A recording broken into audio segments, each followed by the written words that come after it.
നമസ്കാരം. സർക്കാരിനെ തോൽപ്പിക്കാൻ അഡ്വക്കേറ്റ് ജനറൽ തന്നെ രംഗത്ത് വരുന്നു എന്ന് കോടതി പറഞ്ഞപ്പോൾ കോൺഗ്രസുകാർക്കൊന്നും മിണ്ടാട്ടമുണ്ടായിരുന്നില്ല. ഉമ്മൻചാണ്ടി കോടതിയെ ശരിപ്പെടുത്താൻ കൊട്ടേഷൻ സംഘത്തെ തന്നെ വിടുകയായിരുന്നു. ഒടുവിൽ എല്ലാം കഴിഞ്ഞ് ആളും ആരവവും ഒഴിഞ്ഞപ്പോൾ VM സുധീരൻ ഇതാ രംഗത്ത് വരുന്നു. സുധീരന്റെ കോടതി വിശേഷങ്ങൾ കാണാം. ഡെമോക്രസിയിലേക്ക് എല്ലാവർക്കും സ്വാഗതം. അഡ്വക്കേറ്റ് ജനറൽ സർക്കാരിന്റെ വക്കാലത്തും പ്രതിഭാഗത്തിന്റെ വക്കാലത്തും ഏറ്റെടുത്ത് കൂടുതൽ പണം കിട്ടുന്നയാൾക്കൊപ്പം വാദിക്കുന്ന ഏർപ്പാടാണല്ലോ നാട്ടിലെ പ്രധാന ചർച്ചാ വിഷയം. ഉമ്മൻചാണ്ടി എല്ലാത്തിനും കൂട്ടുനിൽക്കുകയും ചെയ്യുന്നു. ഇതെന്ത് അഡ്വക്കേറ്റ് ജനറൽ എന്ന് ഹൈക്കോടതി തന്നെ ചോദിച്ചതും അതുകൊണ്ടാണ്. എന്തായാലും സമീപകാലത്തായി ഉമ്മൻചാണ്ടിയുടെ മൂളമൂട്ടിൽ അടിമയായി എല്ലാം അനുസരിച്ച് കഴിയുന്ന VM സുധീരൻ ഒടുവിൽ AGക്കെതിരായ നിലപാടുമായി രംഗത്ത് വന്നിരിക്കുന്നു. പ്രതികളുടെ കേസ് ഏറ്റെടുത്ത് സർക്കാരിന്റെ കേസുകൾ തോറ്റുകൊടുക്കുന്ന ഏർപ്പാട് നടക്കില്ല എന്ന് സുധീരൻ പ്രഖ്യാപിച്ചു. ഇടിഞ്ഞുപോയ ഇമേജ് ഒന്ന് വീണ്ടും കെട്ടിപ്പൊക്കാനുള്ള യുദ്ധമാണോ അതോ ഛേദമില്ലാത്ത വിമർശനം എന്ന നിലയിലാണോ ഈ പരിപാടിയെന്ന് അറിയില്ല. എന്തായാലും സുധീരൻ ചില പഴയ ഏർപ്പാടുകൾ തുടങ്ങിക്കഴിഞ്ഞു. AG ആണെങ്കിൽ ഓട്ടപാത്രത്തിൽ വീണ ഞണ്ടിനെ പോലെയുമായി. നമുക്ക് എല്ലാ സ്ഥാപനങ്ങളും ആദരവാണ്. ജുഡീഷ്യൽ സംവിധാനം എന്ന് പറയുമ്പോൾ സുപ്രീം കോടതി ജഡ്ജിമാരെ പോലെ തന്നെ പ്രധാനപ്പെട്ടതാണ് അറ്റോർണി ജനറൽ. ഹൈക്കോടതിയിലെ ജുഡീഷ്യൽ ഓഫീസർമാരെ പോലെ തന്നെ വളരെ പ്രധാനപ്പെട്ടതാണ് അഡ്വക്കേറ്റ് ജനറൽ. ഓട്ടപാത്രത്തിൽ ഞണ്ടു വീണാലൊടലൊടലൊടല, മഴ പെയ്തു വെള്ളം വീണാൽ ജല ജല ജല. അപ്പോ ഇതേ സംബന്ധിച്ചുള്ള വാദപ്രതിവാദത്തിന് കടക്കാനൊന്നും ഞാൻ ആഗ്രഹിക്കുന്നില്ല. പക്ഷേ ഈ വക ഭരണഘടനാ സ്ഥാനങ്ങളിലിരിക്കുന്നവർക്കെതിരെ ഉയർന്നു വരുന്ന വിമർശനങ്ങളെ സംബന്ധിച്ചിടത്തോളം അവർ തന്നെയാണ് സ്വയം തിരുത്തേണ്ടത്, സ്വയം പരിശോധിക്കേണ്ടത്. സ്വയം തിരുത്തി ആ തരത്തിലുള്ള വിമർശനങ്ങളുടെ അന്തസത്ത ഉൾക്കൊണ്ടുകൊണ്ട് ആവശ്യമായ തിരുത്തുകൾ വരുത്തുന്നത് അവർക്കും നല്ലതാണ്, ഈ സംവിധാനത്തിനും നല്ലതാണ്. വിരിഞ്ഞ പാലപ്പൂമണം വന്നാൽ ഗുമുകുമകുമകു, തേൻ കൂട്ടിൽ കല്ലു വീണാലു.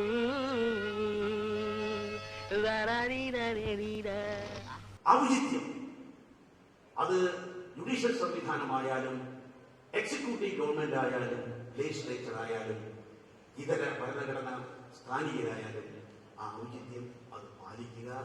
വാഗുരുവി വരുഗുരുവി വാഴക്കൈമേലേറി ഗുരുവി, വാഗുരുവി വരുഗുരുവി വാഴക്കൈമേലേറി ഗുരുവി.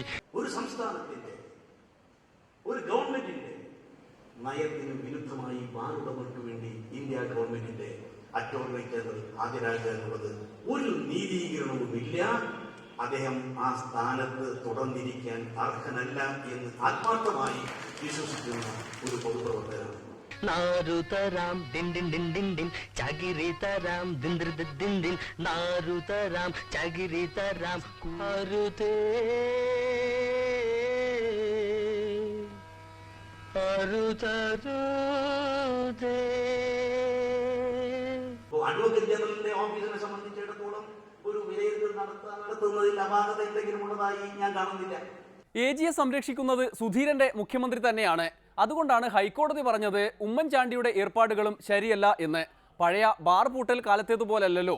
സുധീരൻ ഇപ്പോൾ ഉമ്മൻചാണ്ടിയുടെ പ്രിയപ്പെട്ട അടിമയായതുകൊണ്ട് ചോദിക്കുകയാണ്, മുഖ്യമന്ത്രിക്കെതിരായ പരാമർശത്തെയും അങ്ങനെ അങ്ങ് തള്ളിക്കളയാൻ കഴിയുമോ? അതുമായി ബന്ധപ്പെട്ടുകൊണ്ട് മുഖ്യമന്ത്രിയെ അതിലേക്ക് വലിച്ചടിച്ചത് വളരെ അനൗചിത്യപരമായി ബാറുടമയ്ക്ക് വേണ്ടി സുപ്രീം കോടതി അല്ലെങ്കിൽ ഇന്ത്യ ഗവൺമെന്റിന്റെ മുഖ്യ നിയമ ഉപദേശകനായ ഭരണഘടനാ സ്ഥാനീയനായ അറ്റോർണി ജനറൽ ഹാജരാകുന്നതിനെ മുഖ്യമന്ത്രി വിമർശിച്ചതിനെ ചോദ്യം ചെയ്യുന്നത് അതൊരിക്കലും ഉണ്ടാകാൻ പാടില്ലാത്ത കാര്യമായിരുന്നു എന്നുള്ളതാണ് ഇതിലെ വിശ്വാസമാണ് എനിക്കുള്ളത്.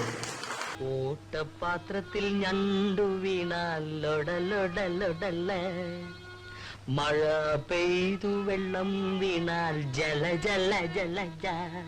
ഉമ്മൻചാണ്ടിയുടെ ഓട്ടപാത്രത്തിലാണ് സുധീരൻ ഇപ്പോൾ ചെന്ന് വീണിരിക്കുന്നത്. അതുകൊണ്ട് ഉള്ളിലുള്ളത് കൃത്യമായി അങ്ങനെ അങ്ങ് പറയാൻ കഴിയാത്ത സാഹചര്യമാണ്. എല്ലാം ഒരു അഡ്ജസ്റ്റ്മെന്റ് അല്ലേ?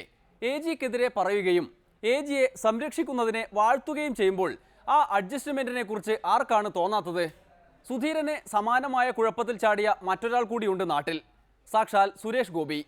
സുരേഷ് ഗോപിക്ക് ദേശീയ ചലച്ചിത്ര വികസന കോർപ്പറേഷൻ ചെയർമാൻ സ്ഥാനം നൽകാം എന്നൊക്കെ പറഞ്ഞാണ് BJP അരുവിക്കരയിൽ പ്രചാരണത്തിന് കൊണ്ടുപോയതും BJP-കാരനാക്കിയതും. എന്നാൽ ഇതുവരെ ആ കസേര കിട്ടുന്ന ലക്ഷണമൊന്നും കാണുന്നില്ല. മോദി അണ്ണൻ ഗോപി അണ്ണനെ കൈവെടിയുമോ? ചെയർമാൻ സ്ഥാനം ഉടനെ കിട്ടുമോ സാർ? സൈൻ ചെയ്തിട്ടില്ല. എന്റെ പേപ്പേഴ്സ് എല്ലാം സൈൻ ചെയ്ത് ഞാൻ അയച്ചു. അവരൊരു 2 മാസം മുമ്പ് എന്നോട് വിളിച്ച് ഇത് ഏറ്റെടുക്കാൻ പറ്റുമോ എന്ന് ചോദിച്ചു. എനിക്ക് ആലോചിക്കാൻ സമയം വേണമെന്ന് പറഞ്ഞു. ആലോചിച്ച് എൻ്റെ വളരെ അടുത്ത സുഹൃത്തുക്കളുമായിട്ട് സംസാരിച്ചു. അവരുടെ സമ്മതം വാങ്ങി, പിന്തുണയും വാങ്ങി ഞാൻ സമ്മതിച്ചു. അതിനുശേഷം ഇപ്പോൾ ഒരു 2 ആഴ്ചയ്ക്ക് മുമ്പ് പേപ്പേഴ്സ് അയച്ചു. അതെല്ലാം ഞാൻ ഒപ്പിട്ട് അയച്ചിട്ടുണ്ട്. അത് ഗവൺമെന്റ് പ്രഖ്യാപിക്കും.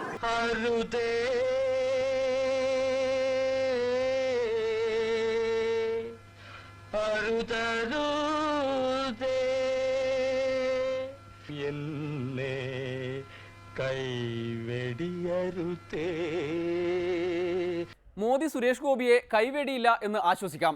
എന്തായാലും സാമൂഹ്യ പ്രശ്നങ്ങളിൽ ഇടപെട്ടുകൊണ്ടുള്ള ചില ഏർപ്പാടുകൾ സുരേഷ് ഗോപി ഇപ്പോഴും തുടരുന്നുണ്ട്. വിവാഹധൂർത്തിനെതിരായ നിലപാട് തിരുത്തി എന്ന പ്രഖ്യാപനമാണ് ഏറ്റവും ശ്രദ്ധേയം. വിവാഹധൂർത്ത് ചില സമ്പന്നന്മാർ നടത്തുമ്പോൾ ആർക്കൊക്കെയോ ഗുണം കിട്ടുന്നുണ്ടത്രേ. വിവാഹത്തിലെങ്കിലും ധൂർത്തിനെതിരെ ഒരുപാട് സംസാരിക്കുകയും പ്രതികരിക്കുകയും പ്രാവർത്തികമായ ജീവിതത്തിൽ അത് കൊണ്ടുവരണമെന്നും വിചാരിച്ചിരുന്ന ഒരാളാണ് ഞാൻ. ഇപ്പൊ ഞാൻ അങ്ങനെ വിചാരിക്കുന്നില്ല. പണമുള്ളവർ, ധൂർത്തിന് വകയുള്ളവർ തീർച്ചയായിട്ടും അവരുടെ ധൂർത്ത് ആഞ്ഞടിച്ച് നല്ല വ്യക്തമായി നടത്തണം എന്ന് തന്നെയാണ് എന്റെ പക്ഷം. അങ്ങനെ TDM ഹാളിൽ നടക്കുന്ന കല്യാണങ്ങളുടെ ധൂർത്തിനൊരു പരിധിയുണ്ടെന്ന് നമുക്ക് ഇവിടുത്തെ ഓവർഹെഡ്സിന്റെ ഒരു ചാർട്ട് പരിശോധിച്ചാൽ നമുക്ക് മനസ്സിലാവും. എങ്കിലും മക്കൾക്ക്, വേണ്ടപ്പെട്ടവർക്ക് വിവാഹാദി കർമ്മങ്ങൾക്ക് ധൂർത്തിന്റെ പേരിലല്ല എങ്കിൽ പോലും ചെലവ് എന്ന ഒരിനത്തിൽ ഇവിടെ നൽകപ്പെട്ട പണത്തിൽ നിന്ന് 15% ഇങ്ങനെ ഒരു സത്കർമ്മത്തിന് വേണ്ടി എത്തുന്നത് എന്ന് പറയുമ്പോൾ നമ്മൾ അങ്ങനെ ഇതുപോലെയുള്ള ചടങ്ങുകൾക്ക് ചെലവാക്കപ്പെടുന്ന പണത്തിന് മീതെ ഒരു വിലങ്ങ് അല്ലെങ്കിൽ ഒരു കൂച്ചുവിലങ്ങ് അല്ലെങ്കിൽ ഒരു തടയിടാൻ നമുക്ക് സാധിക്കുക. സുരേഷ് ഗോപി BJP-കാരനായതോടെ വെറും അഭിനേതാവ് മാത്രമല്ലെന്ന് തെളിയിച്ചു കഴിഞ്ഞു. എന്നാൽ അഭിനേതാവ് മാത്രമല്ല രാഷ്ട്രീയക്കാരിയാണെന്ന് തെളിയിച്ചതിന് ശേഷമുള്ള ദുർഗതിയെപ്പറ്റിയാണ് കേന്ദ്രമന്ത്രി സ്മൃതി ഇറാനിക്ക് പറയാനുള്ളത്. സുഷമ സ്വരാജ് ലളിത് മോദിയിൽ നിന്ന് കോഴ വാങ്ങിയെന്ന ആരോപണത്തോട് BJP-കാരും പ്രതികരിക്കാൻ തയ്യാറാകാത്തപ്പോഴാണ് സ്മൃതി രംഗത്തെത്തിയത്. പാർലമെന്റിൽ വന്ന് പ്രസംഗിക്കാൻ പോലും അറിയാത്തവർ ചാനലുകൾക്ക് മുന്നിൽ വന്ന് ആരോപണം ഉന്നയിക്കുന്നുവെന്നും പറഞ്ഞ് സോണിയയെയും രാഹുലിനെയും കളിയാക്കി. കടുത്ത പ്രസ്താവന നടത്തി നേരെ വന്നതോ കേരളത്തിലേക്ക്. കരിങ്കൊടിയുടെ നാടായ കേരളത്തിലെ യൂത്ത് കോൺഗ്രസുകാർ വെറുതെ ഇരിക്കുമോ? അവർ വിമാനത്താവളത്തിലെത്തി സ്മൃതി ഇറാനിക്ക് നേരെ കരിങ്കൊടി പൊക്കി കാണിച്ചു.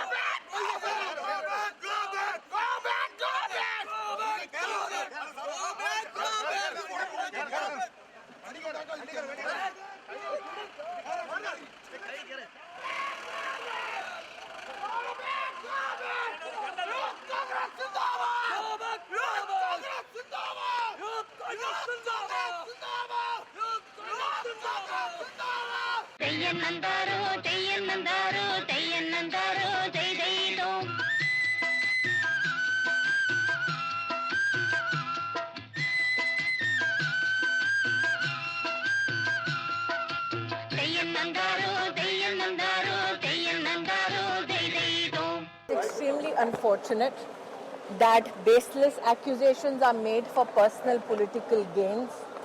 I am of the opinion if there is any issue with regards to a debate, then they should come to the Lok Sabha and debate. വെറും വയറുമായി ചേറിലിറങ്ങി തലകറങ്ങി പുലയി പെണ്ണേ കലത്തിലിത്തിരി കരിക്കാടി വെള്ളം കരുതിയേ കണേ പുലയി പെണ്ണേ. Sushma Swaraj ji has thrown an open challenge publicly that come to Parliament with any one paper to prove her wrong. That challenge cannot be taken up by the Congress party. And that is why they are running away from a debate in Parliament.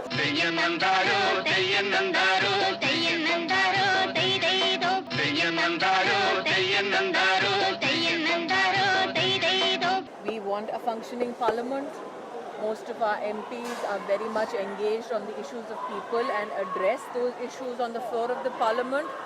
And as every responsible parliamentarian, it is our personal responsibility to ensure that our presence reflects the voice of the people. That is why the people elect a member of Parliament. അതായത് പാർലമെന്റിൽ പ്രസംഗിക്കാൻ പോലും കഴിയാത്തവരാണ് സോണിയയും രാഹുലും എന്ന്. എന്തായാലും 25 MP-മാരുടെ suspension കഴിഞ്ഞ് പ്രതിപക്ഷം പാർലമെന്റിലേക്ക് തിരികെ എത്തുന്നത് ആലോചിച്ച് മോദിക്ക് പേടി തോന്നി തുടങ്ങിയിട്ടുണ്ടത്രേ. സ്മൃതിയെപ്പോലുള്ളവർ അതിനു മുമ്പ് തന്നെ പ്രത്യാക്രമണം പൂർത്തിയാക്കിയാൽ ആശ്വസിക്കാം. ഇനിയൊരു ഇടവേള, അത് കഴിഞ്ഞ് മാണിയും ജോർജും.